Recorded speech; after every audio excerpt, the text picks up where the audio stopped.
Kami sadar ya Tuhan, bahwa kami sebagai manusia masih hidup di dunia ini. Tetapi Tuhan, ajarlah kami agar kami tidak menggunakan cara-cara duniawi di dalam kami menjalani hidup ini. Berikan kami kekuatan untuk menjalani hidup ini dengan senjata yang diperlengkapi oleh kuasa Allah.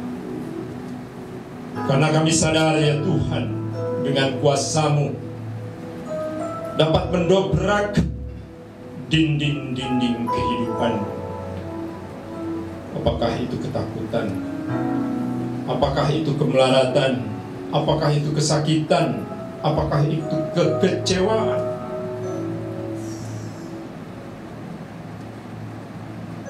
Sebagai manusia kami sadar ya Tuhan, betapa lemahnya kami, dan kami memerlukan Engkau. Dan oleh karenanya ya Tuhan,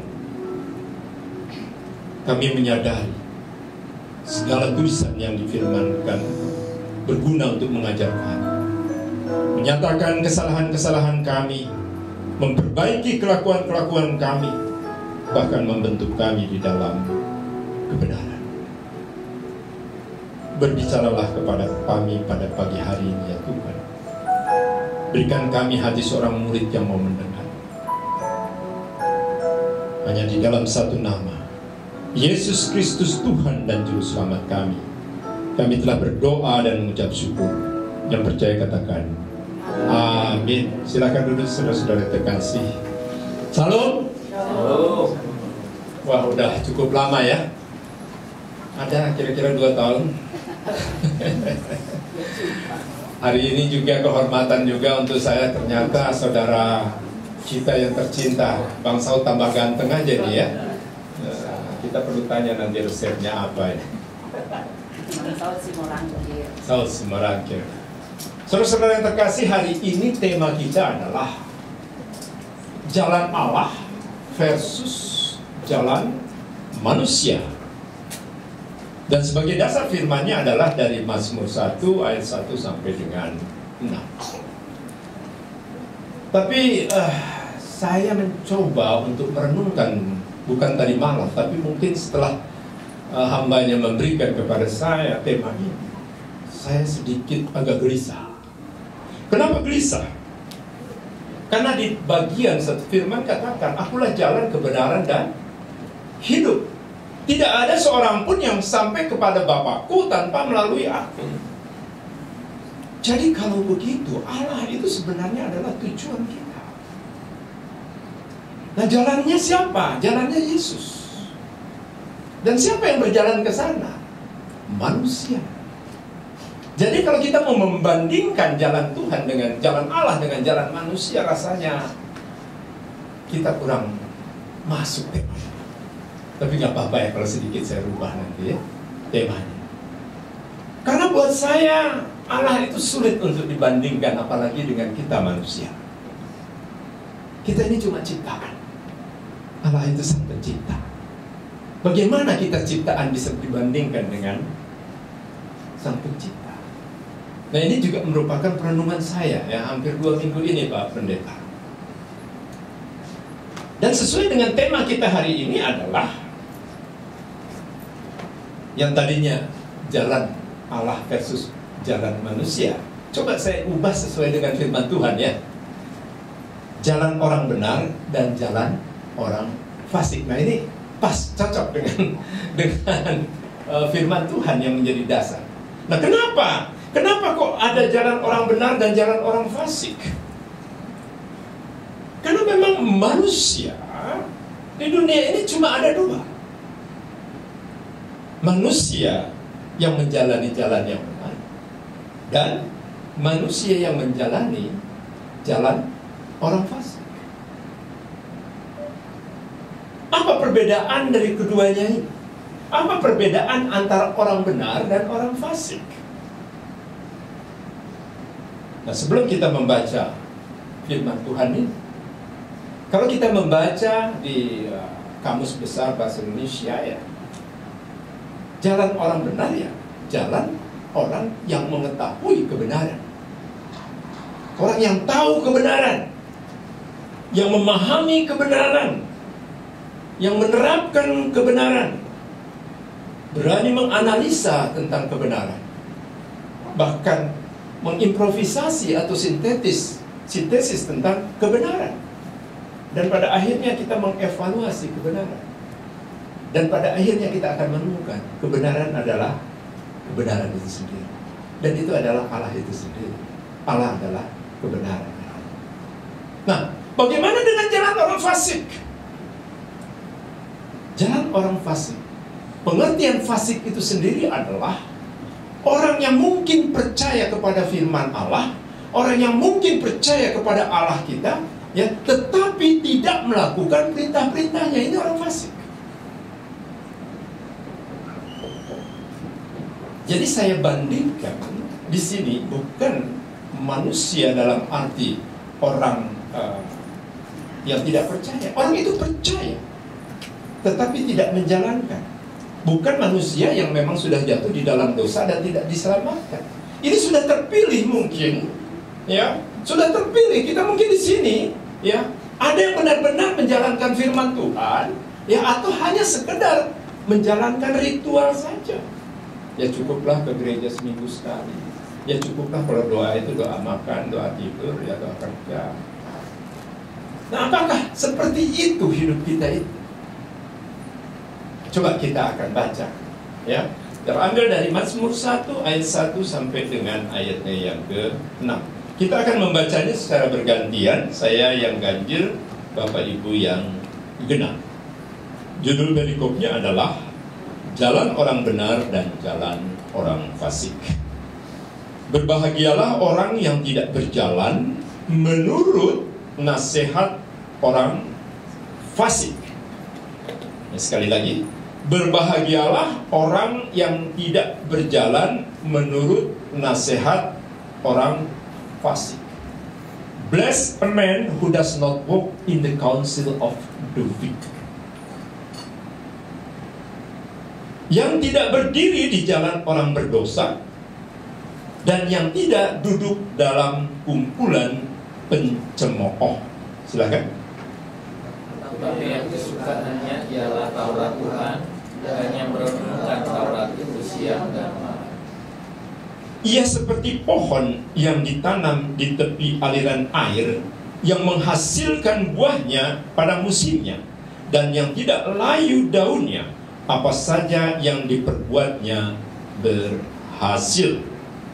Bukan demikian orang fasik. Mereka seperti sekam yang ditiupkan.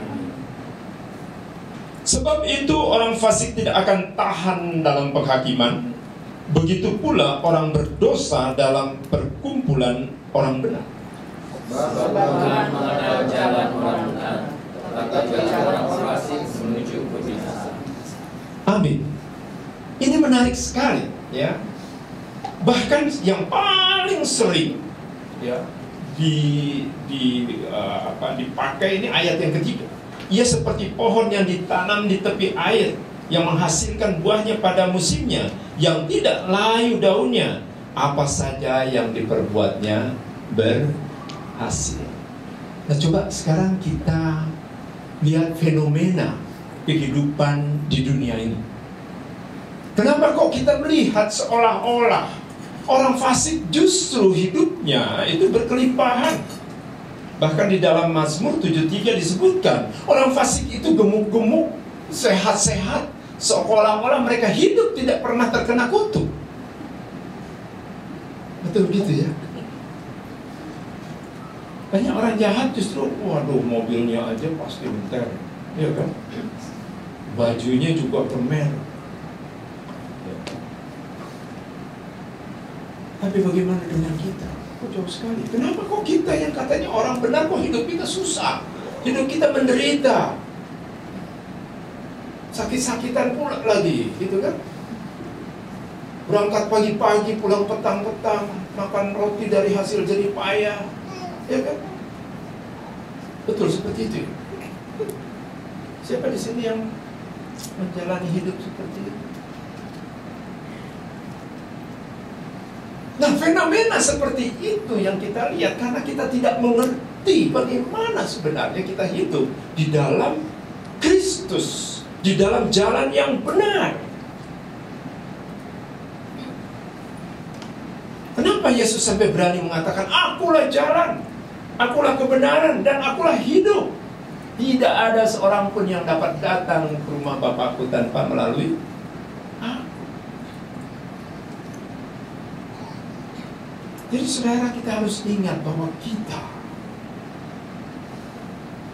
dibuat segambar dan serupa dengan Allah. Ini dulu yang paling penting. Beberapa waktu yang lalu saya sudah mengkhotbahkan di sini, kita ada DNA Allah. Jadi artinya ada sifat-sifat Allah. Tidak ada yang tidak mungkin untuk Allah, yes. Tapi tidak ada yang tidak mungkin untuk orang percaya. Nah, tetapi kenapa kita sebagai orang percaya kok tidak percaya? Kalau sampai kita orang percaya tetapi kita tidak percaya, itulah kita orang fasik. Orang yang tahu firman Tuhan tapi tidak percaya bahwa firman Tuhan itu adalah kekuatan untuk kita menjalani hidup ini. Banyak kan kita kecewa? Banyak kan? Kadang-kadang jemaat kita pindah ke gereja lain, kita agak kecewa juga ya Pak Pendeta ya. Pasti agak kecewa. Tapi kita tidak boleh berhenti di dalam kekecewaan itu. Itu hal yang wajar. Ya. Dunia itu memang seperti itu. Ya. Suami istri nggak cocok, cerai. Begitu kan? Itu memang orang fasik. Emangnya yang cerai cuma Islam doang? Kristen yang paling banyak. Saya ada datanya. Kenapa sampai begitu? Dia orang percaya tetapi tidak menjalankan firman Tuhan.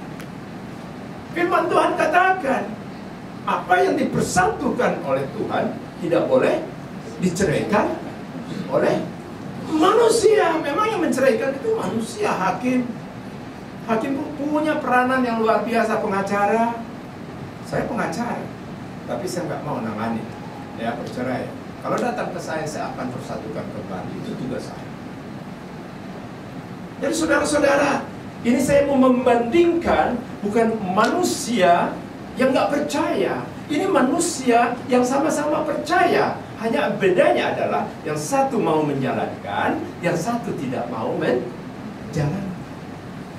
Nah, saya akan buka rahasianya. Kenapa ada dua orang percaya ya tetapi berbeda? Dan bahkan saya berani mengatakan, orang yang percaya yang tidak menjalankan perintah Tuhan itulah orang fasik. Bukan orang tidak percaya. Bukan mereka yang nggak percaya Yesus. Bukan. Ini orang yang percaya Yesus. Tetapi why atau kenapa? Kok dia tidak mau berjalan di jalan orang benar? Saudara-saudara yang terkasih,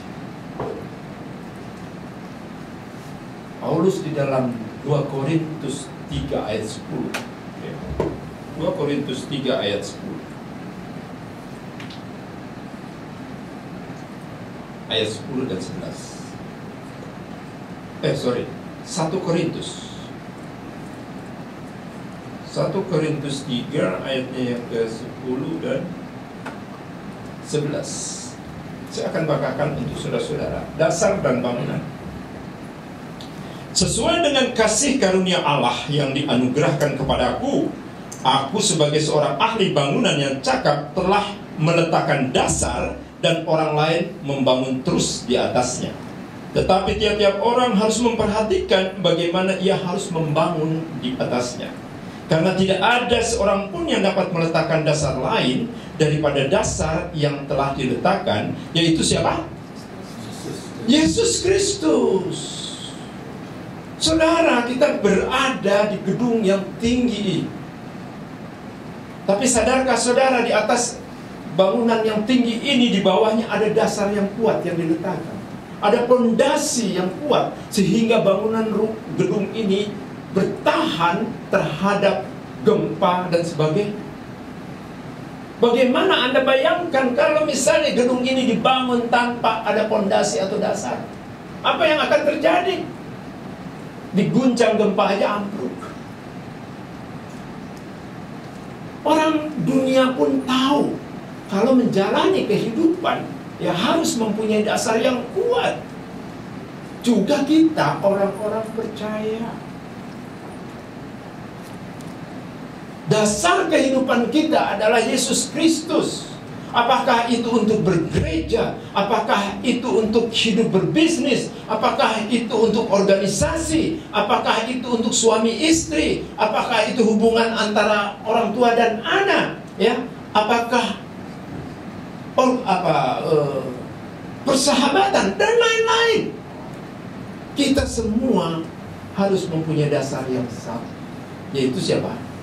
Yesus Kristus.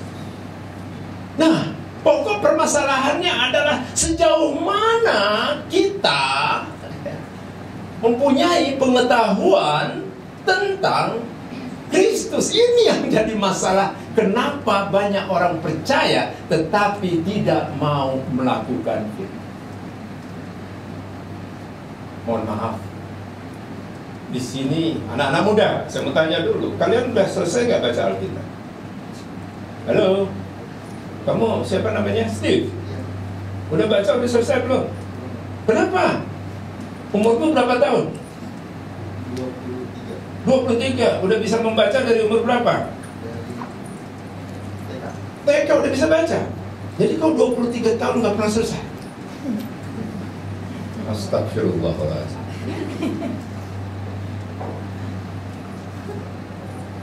Saudara, bukan cuma Steve aja, kepada kita semua kita dituntut untuk mengetahui Kristus Yesus itu melalui Alkitab. Untuk pertamanya ya, baru kemudian yang lain-lain kalian bisa baca buku yang lain. Oleh saya di dalam doa saya selalu katakan 2 Timotius 3 ayat yang ke-16, segala tulisan yang difirmankan Allah berguna untuk pertama apa? Mengajar kita. Yang kedua apa? Menyatakan kesalahan-kesalahan kita. Yang ketiga apa? Memperbaiki kelakuan-kelakuan kita. Yang keempat apa? Membentuk kita di dalam kebenaran. Bagaimana kita bisa berjalan di jalan yang benar kalau kita nggak tahu kebenaran itu sendiri? Makanya di dalam ayat 17 dikatakan, semua manusia kepunyaan Allah dipersiapkan untuk melakukan apa? Perbuatan yang baik. Tapi perbuatan baik kita itu bukan lawan yang jahat. Perbuatan baik kita dihasilkan dari kebenaran, dari Allah itu sendiri. Beberapa waktu yang lalu ada heboh ya, bahwa Yesus bukan penyelamat. Pernah dengar ya? Allah yang penyelamat. Akhirnya dikoreksi lagi. Nah, kenapa sampai timbul ajaran seperti itu? Karena mereka coba untuk melihat Yesus dari sisi kemanusiaannya, di mana etika dan moral Yesus ya, itu adalah sama dengan kita sebagai manusia. Etika dan moralnya itu sama. Apakah kita sama? Ya enggak. Ya enggak, Yesus adalah Allah. Bagaimana yang namanya moral dan etika Yesus tidak diperoleh dari keilahian Yesus, dari kemanusiaannya itu tidak cukup.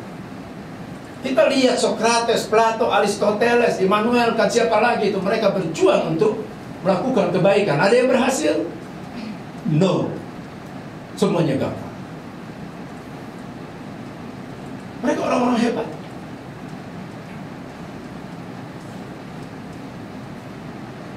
Even Immanuel kan mengatakan berbuat baiklah. Tapi coba kita lihat firman Tuhan. Keselamatan kita bukan karena perbuatan baik, betul lah. Itu adalah anugerah. Makanya keilahian Yesus itu tidak bisa kita pisahkan. Nah, sekarang bagaimana caranya?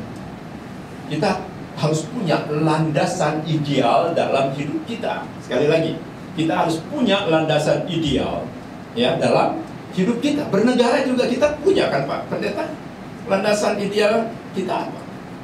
Pancasila. Ya, dan sebagai orang Kristen kita harus punya apa? Landasan ideal kita adalah Yesus Kristus, itulah landasan ideal kita. Nah, di dalam melakukan pengenalan itu, ada beberapa tahapan yang harus dilakukan. Yang pertama adalah kita harus mempunyai pengetahuan yang komprehensif, ya, tentang Yesus. Sekali lagi, pengetahuan. Ini siapa deh yang main tadi ini? Siapa? Gerald. Gary. Kira-kira kamu bisa memainkan ini tanpa belajar? Nggak bisa kan? Harus melalui belajar dulu kan? Harus punya pengetahuan dulu kan? Sepakat kita ya? Sepakat ya, kita harus punya pengetahuan dulu. Pengetahuan itu didapat dari mana? Bisa otodidak, ya. Tapi paling enggak kan lihat mana mencetnya di mana kan, pasti belajar lah dari orang yang sudah pernah. Nah, kita belajar tentang Yesus. Kenapa kok kita harus belajar tentang Yesus? Kenapa harus kita punya pengetahuan tentang Yesus? Karena satu-satunya yang pernah ke surga adalah Yesus. Makanya kenapa kita perlu Yesus? Kenapa kita harus seperti Yesus? Ya karena itu. Jadi nggak salah kan kalau Yesus bilang, akulah jalan, aku jalan kebenaran dan jalan kehidupan. Tapi kalau Yesus bilang nggak kayak gitu. Yesus bilangnya apa? Aku jalan kebenaran dan hidup. Ya. Aku jalan kebenaran dan hidup. Ya, bukan kehidupan. Kalau kehidupan itu, ya udah, kehidupan ini di dunia ini kita masih hidup. Kita masih perlu makan, masih perlu tidur, masih perlu lain-lain. Jadi pertama adalah kita harus punya pengetahuan. Jadi secara kognitif nih, otak kita yang hebat ini harus diisi pengetahuan tentang Yesus. Dari mana? Alkitab, sekali lagi dari Alkitab, sekali lagi dari Alkitab. Nah, setelah itu kalian boleh baca penulis-penulis hebat, ya, referensi buku-buku, silakan kalian baca, nggak dilarang. Tetapi yang pertama dan utama pengetahuan kita tentang Kristus itu dari Alkitab. Ya, itu udah pattern, itu udah kemutlakan, nggak ada tawar-menawar. Kita mau tahu tentang Yesus, baca Alkitab. Kalau nggak bisa baca Alkitab, dengar Alkitab. Bukankah iman timbul dari pendengaran? Ini saya kasih caranya yang mudah. Saya dengan nyonya saya ini baca Alkitab lewat pendengaran Alkitab, lewat kitab suara. Sehingga kitab Kejadian sampai Wahyu paling enggak 3 bulan habis. 3 bulan dia habis. Kalau nggak percaya datang nanti ke rumah saya kasih duit 1 juta kalau nggak selesai. Tapi jalankan dulu ya metodenya.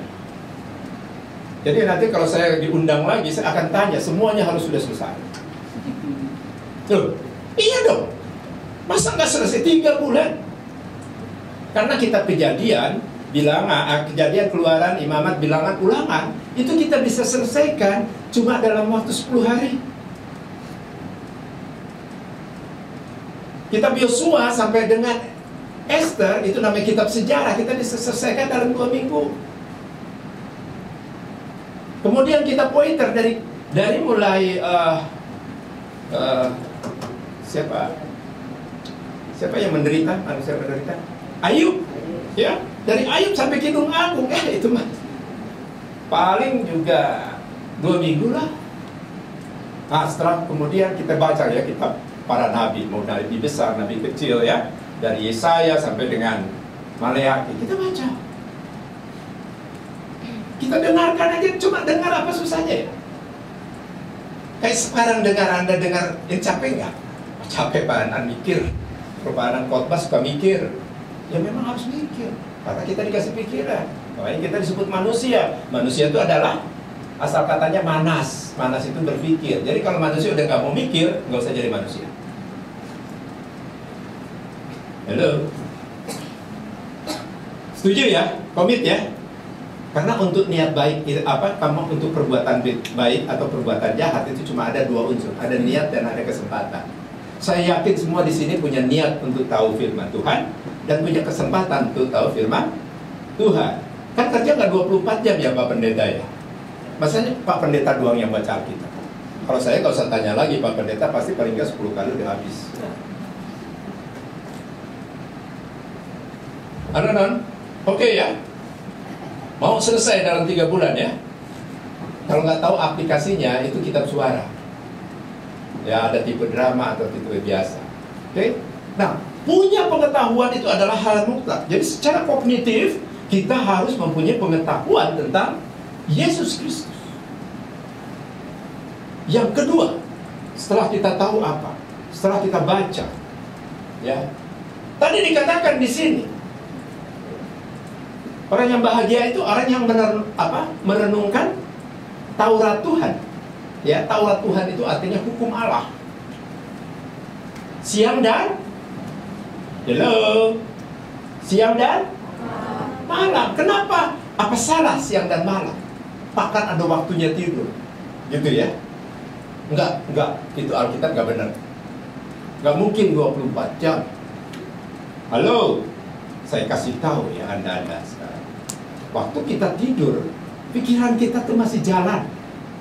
Pikiran kita tuh masih bekerja.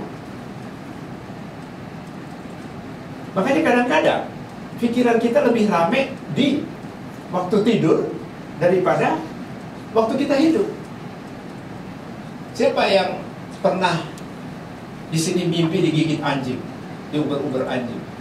Ada? Gak ada, gak pernah ya? Karena biasanya kalau orang yang sampai mimpinya dikejar-kejar anjing, sebelum tidur pikirannya aneh-aneh. Coba kalau pikirannya itu firman Tuhan. Kayak saya, kalau saya itu hampir tiap malam itu mimpinya kalau nggak khotbah, ya merenungkan firman Tuhan. Ya kadang-kadang ada sekali-kali sih ya makan enak gitu ya. Tapi jarang ya mimpinya itu terus kemudian mimpi yang nggak enak gitu. Dipukulin orang itu nggak pernah. Dulu ya sering banget tuh ditusuk orang lah ya, karena saya mungkin harus bayar bayar dosa. Tapi kalau sekarang ya puji Tuhan, bangun tidur juga segar gitu kan. Lihat nggak badan Om sekarang? Tipis kan? Nggak ada perut kan? Iya, sama. Saya lagi program sama Nyonya nggak makan karbo, zero karbo sama zero less sugar. Untuk apa sih? Ya barangkali puji Tuhan bisa hidup sampai 100 tahun ya. Cuma nggak tahu masih punya temen apa enggak kalau. Oke, kita kembali ke laptop.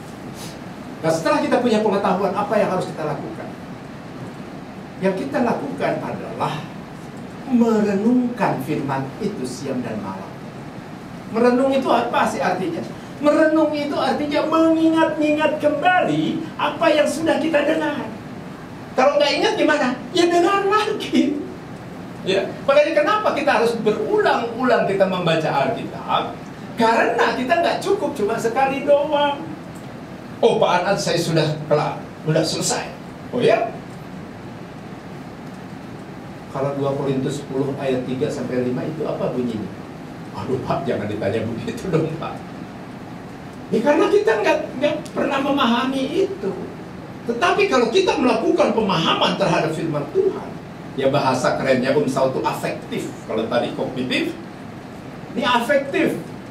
Ya, artinya apa? Menyimpan nih di hati di firman Tuhan.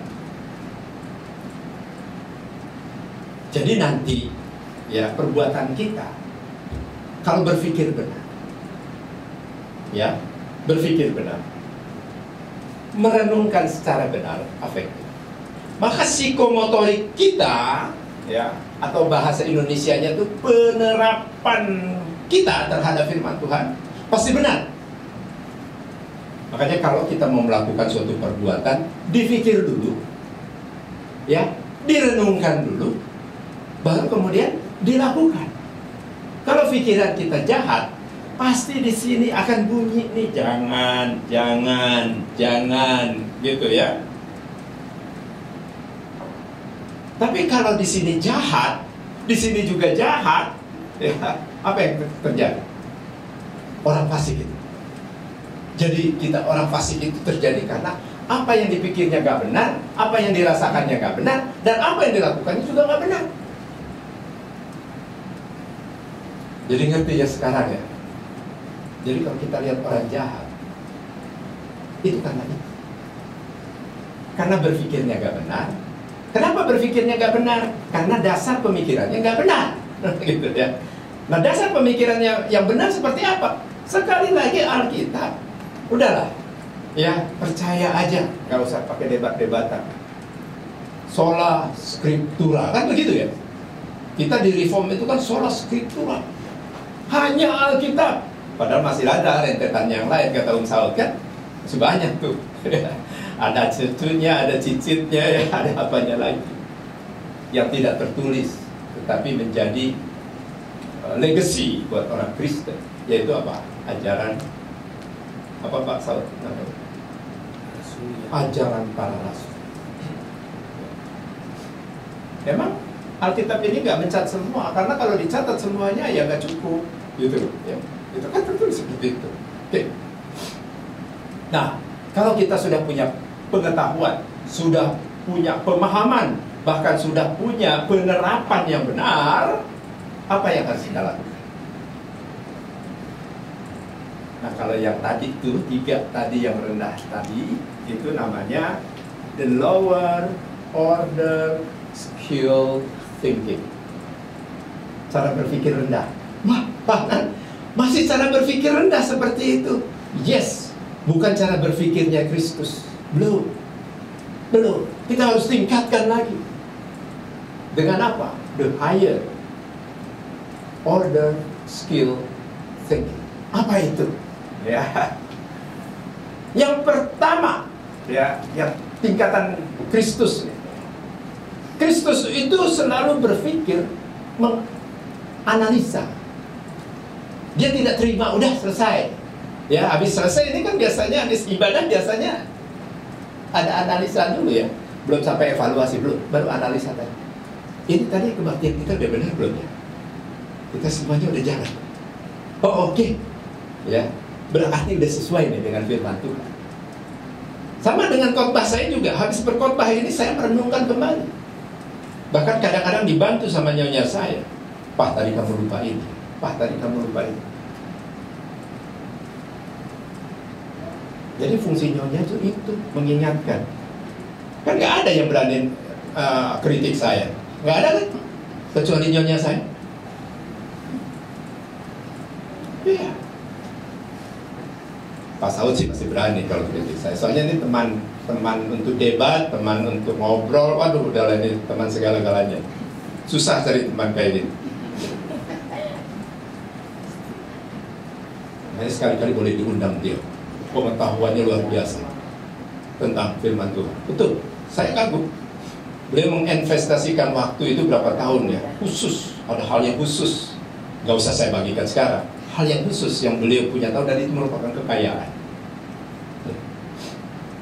Boleh kan bukan pendeta berdiri di sini? Boleh. Pak Saud, siap-siap Pak Saud. Jadi yang pertama adalah kita menganalisa. Menganalisa itu menyusun kembali apa yang sudah kita pikirkan, kita hayati, kita terapkan. Itu namanya analisis.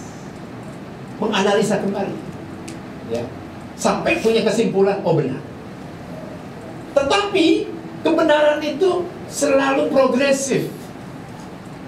Tidak hanya stuck berhenti di situ. Makanya kenapa firman Tuhan ini ya nggak pernah habis-habis dari zaman bahula, ya, dipelajari, dikhotbahkan, nggak pernah habis. Iya kan? Hebat loh kekayaan. Ini firman Tuhan yang saya baca tadi. Kalau dikhotbahkan oleh beliau berdua mungkin agak beda. Mungkin agak beda. Dia punya kekayaan sendiri, punya hikmat sendiri. Ini menariknya. Nah, kemudian tingkatan yang kedua apa setelah analisis? Tingkatan kedua adalah sintesis. Sintesis itu apa? Nah, sintesis ini terkait dengan tingkatan pengetahuan kita. Ada Kristen yang praktikal, ya. Praktikal itu apa? Jangan kau mencuri, jangan kau berzina, jangan kau bersaksi dusta. Itu kan jelas ya, jelas kan? Tetapi kalau sudah nanti ya bicara tentang kenapa Kristus harus mati di kayu salib, kenapa darahnya harus tertumpah. Nah, ini perlu namanya theological, philosophical. Mulai berpikir keras, ya, merenungkan secara kuat. Dan yang terakhir nanti, mungkin kita punya pengalaman yang beda dari orang lain, ya, dalam menjalani kita berjalan dengan Kristus. Nah, itulah yang disebut dengan Kristen yang experiential, yang punya pengalaman hidup pribadi dengan Kristus. Kok enak banget ya jalan sama Kristus ya. Gak ada rasanya kekhawatiran, gak ada rasanya ketakutan, gak ada rasanya kesakitan. Meskipun sakit, tetapi tidak dirasakan sebagai sakit. Meskipun mungkin khawatir, tetapi begitu cepatnya kita untuk menetralisir kekhawatiran kita. Nah, itulah kita berjalan di dalam Kristus. Nah, yang terakhir, apa yang harus kita lakukan? Yang terakhir yang harus kita lakukan adalah baru mengevaluasi. Evaluasi penting nggak? Sangat-sangat penting. Apapun, kehidupan kita harus kita evaluasi setiap hari. Setiap hari, bukankah kita ini bertambah baik atau bertambah jahat? Coba kita evaluasi terus. Masing-masing anak muda, evaluasi diri. Dan selalu tingkatkan, karena hidup ini tidak stuck sampai di sini aja. Kita harus serupa dan segambar dengan Allah. Sekali lagi, kita harus serupa dan segambar dengan Allah. Steve, you manusia luar biasa, bukan biasa-biasa aja ya. Enggak, kalian semua anak-anak muda di sini, kalian punya potensi yang perlu dikembangkan. Jadilah manusia luar biasa, jangan biasa-biasa aja. Saya selalu yang meminta anak-anak muda, terutama anak-anak muda. Kalau kita kan anak-anak tua, paling umur kita berapa sih? 20 tahun lagi, 20 tambah ya 86, ya 100-an lah paling kalau kita.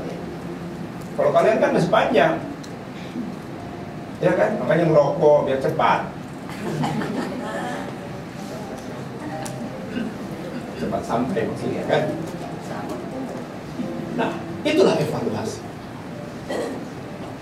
Nah, dalam kaitannya dengan landasan ideal, ya, saya tidak akan berpanjang tentang teori, tapi paling tidak saya akan memberitahukan apa yang harus kita tahu tentang Yesus Kristus yang terkait dengan landasan ideal. Paling tidak ada 6 sisi, ya, dari kehidupan Kristus yang harus mutlak kita tahu. Yang pertama adalah kita harus tahu, harus paham, ya, tentang Kristus dalam keberadaannya sebagai firman. Pada mulanya adalah firman. Firman itu beserta dengan Allah. Firman itu sendiri adalah Allah. Oke? Itu yang pertama. Yang kedua, firman itu kemudian menjadi manusia. Kemanusiaan Yesus juga kita harus paham. Kita harus tahu. Ya, tanpa kita tahu dan paham tentang Kristus sebagai manusia, kita juga sudah fail. Yang ketiga, kita tahu Kristus menebus dosa-dosa kita. Dia mati di kayu salib. Kita harus mengerti kenapa penyaliban Kristus terjadi. Paling tidak 5W and 1H kita harus lakukan. Tahu kan? 5W. What, when, where, who, ya. Itu kita pertanyakan terus. Pakai cara-cara Sokrates atau Aristoteles di dalam menggali kebenaran. Boleh kita belajar itu. Tanya aja terus, tanya aja terus. Terakhirnya how? Bagaimana? Keren kan? Keren. Anak muda tuh harus berpikirnya seperti itu, ya. Itu baru kematiannya di kayu salib. Terus apa lagi yang harus kita tahu? Halo anak muda, apa yang harus kita tahu dari Kristus? Halo? Bapak siapa namanya? Insan. Siapa? Insan. Iya. Nah, coba apa? Setelah kematiannya, apa yang harus kamu tahu tentang Kristus?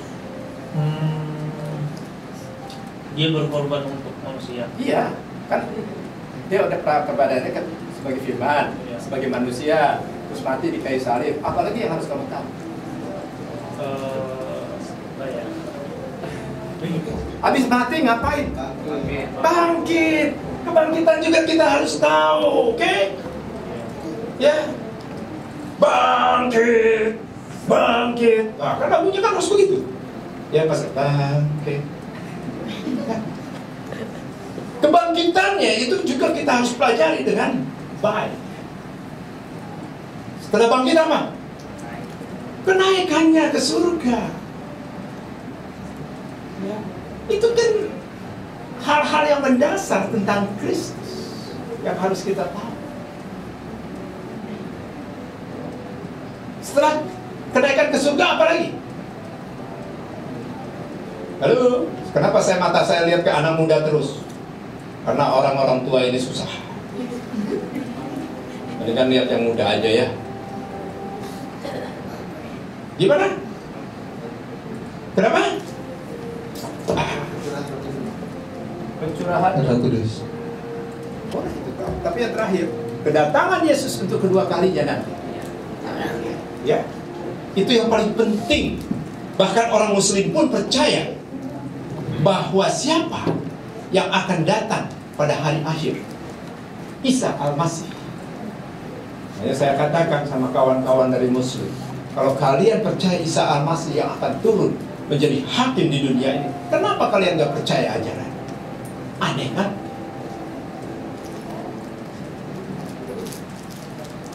Cukup ya? Untuk jadi 3 bulan lagi saya akan datang untuk tanya apakah. Nah, kalau yang misalnya belum hafal, saya suruh ke depan gantiin saya. Boleh juga. Oke, baik, kita berdoa.